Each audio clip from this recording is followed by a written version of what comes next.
Have you ever sat quietly looking out the window, watching the sunset pour its golden light over the old rooftops, and wondered, if one day I lose everything, my job, my loved ones, my reputation, even the things that once made me proud, would I still be myself?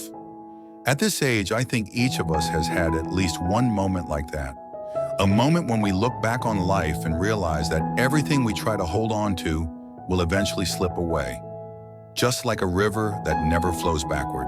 Some people lose their jobs and feel useless. Some lose their partners, and suddenly the entire house becomes painfully quiet. Some lose their health, their youth, and find the world around them slowly shrinking.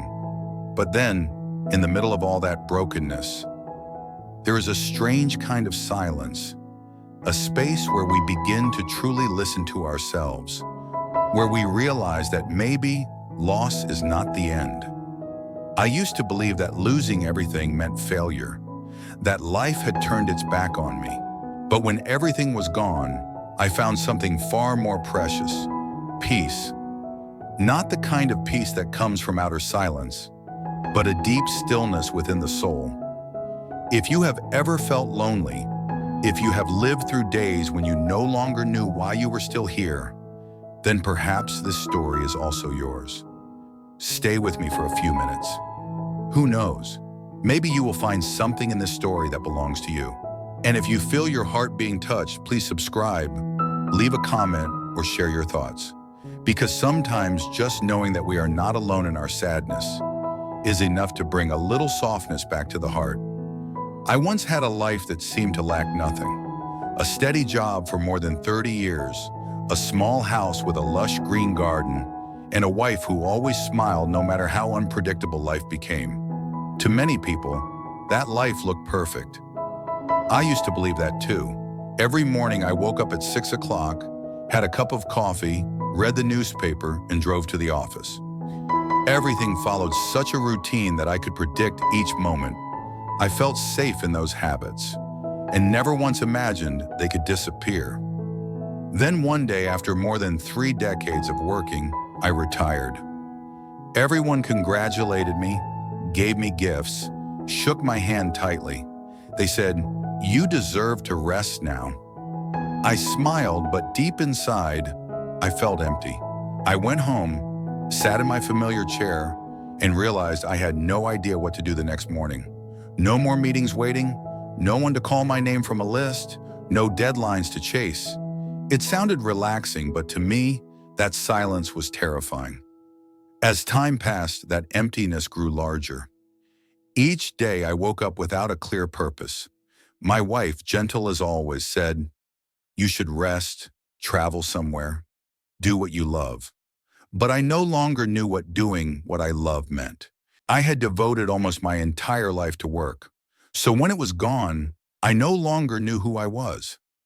Some days I just sat in the yard for hours, watching the wind move through the trees, listening to the rustling leaves, and feeling an indescribable hollowness inside. Then life struck again. My wife, my companion for nearly half a century, fell ill. At first it was just a mild cough, but gradually things became more serious. I took her from one hospital to another, holding her hand through countless sleepless nights, trying to believe that everything would be fine, but it was not. One winter afternoon, she passed away quietly, like a breath fading into the air. I sat there, staring at the empty chair beside me, knowing that from that moment on, the house would remain forever silent. In the days that followed, I lived like a man lost within his own life. I kept doing everything as before, still making 2 cups of tea, still setting the table for 2, still playing the songs she loved. I knew she was gone, but I could not bear to do things any differently. I thought that if I kept everything the same, maybe she would still be somewhere nearby. But no. Each night, when the only sound left in the house was the ticking of the clock, I knew I was truly alone. I did not want to talk. I did not want to see anyone. My small world, once filled with laughter, was now nothing but silence. I remember one evening, I sat watching the moonlight fall across the dinner table. Her plate was still there, her little cup still in its usual place. I did not cry. I just sat quietly. And in that stillness, I heard my own heartbeat. Slow, heavy, but still beating. I realized that even though no one was beside me anymore, I still had breath. I still had life. A strange feeling washed over me, painful, yet somehow light. It was as if I had cried so much that there were no tears left to fall.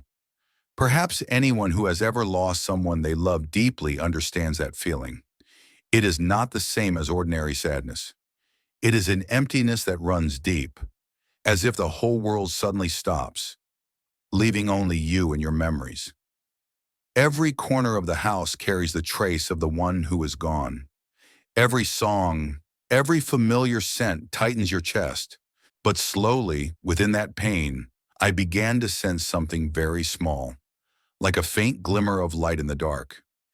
It was not happiness, not hope, but a quiet stillness, a gentle calm that, even if it lasted only for a moment, was enough to help me sit still for a little while longer.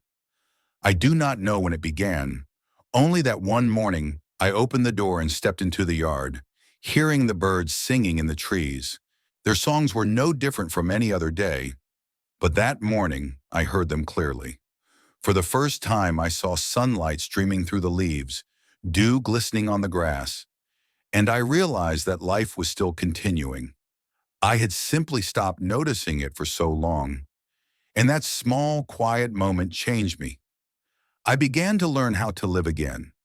Then I understood that some losses do not come to punish us, but to free us from the things we have held on to for too long. All my life I had tried to cling tightly to everything: my job, my reputation, my loved ones, the things that made me feel worthy. I was afraid to let go, afraid to lose, afraid to change. But it turned out that because I feared loss, I had never truly lived.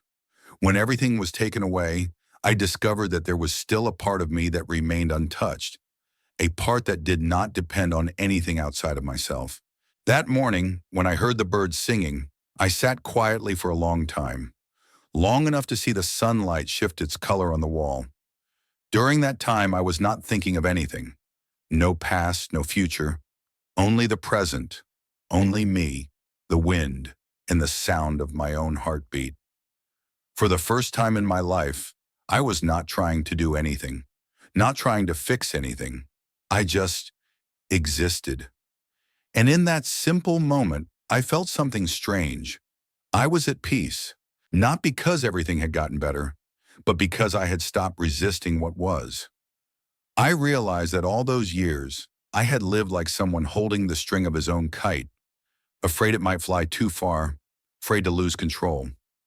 The tighter I held, the more it trembled, but when I loosened my grip, it soared higher. Life is the same way. We think we must hold on tightly to feel safe, but sometimes it is only when we let go that we finally feel free. From that day on, I began to see life differently. I no longer saw loss as something terrible, but as a natural part of the journey. I came to understand that just as autumn needs falling leaves for spring to bloom, life sometimes needs us to lose something so we can grow, wiser, calmer. I stopped asking, "Why is this happening to me?" and began to ask, "What is this trying to teach me?" That small question changed everything. Perhaps we cannot choose what happens to us, but we can choose how we see it. And when we change the way we see, the world becomes gentler too. I began to notice the beauty in small things: the morning sunlight, the afternoon rain, the smell of coffee drifting through an empty kitchen. Everything was the same, yet I was different. I no longer searched for peace elsewhere because I realized peace had never left me. I had simply forgotten to listen to it. Life, I think, is like a still lake. When we stir it up with worries, fears, and the urge to control everything, the water becomes murky and can no longer reflect anything clearly. But when we sit quietly by the shore and take slow breaths, The lake becomes calm again, so clear that it mirrors the entire sky. Peace is the same. It is not found in the places we search for, but in the moments when we stop searching. It took me many years to understand that. When I was young, I always thought happiness was a destination. I tried to climb every step of life, to have a good job, a good reputation, a house, a family. And when I had it all, I thought I would finally be at peace. But later I discovered that peace is not the result of what we achieve. It is the state of the soul when we are no longer afraid of losing anything. Every morning I start my day with a cup of tea. I sit on the porch, watch sunlight filter through the leaves, and listen to the birds sing. I let time pass slowly. Sometimes I just sit without thinking, without rushing. In those moments, I feel deeply connected to the world, as if nature is whispering something only those who sit quietly can hear. I realize that peace does not come from the outside, but from the way we face what is within. Sometimes I see life as a garden. When we plant too much, flowers, trees, ambitions, worries, the garden becomes crowded. But when a storm passes through and sweeps most of it away, we finally see the bare earth beneath. That empty yet pure ground is where we can begin again, this time planting seeds of stillness and gratitude.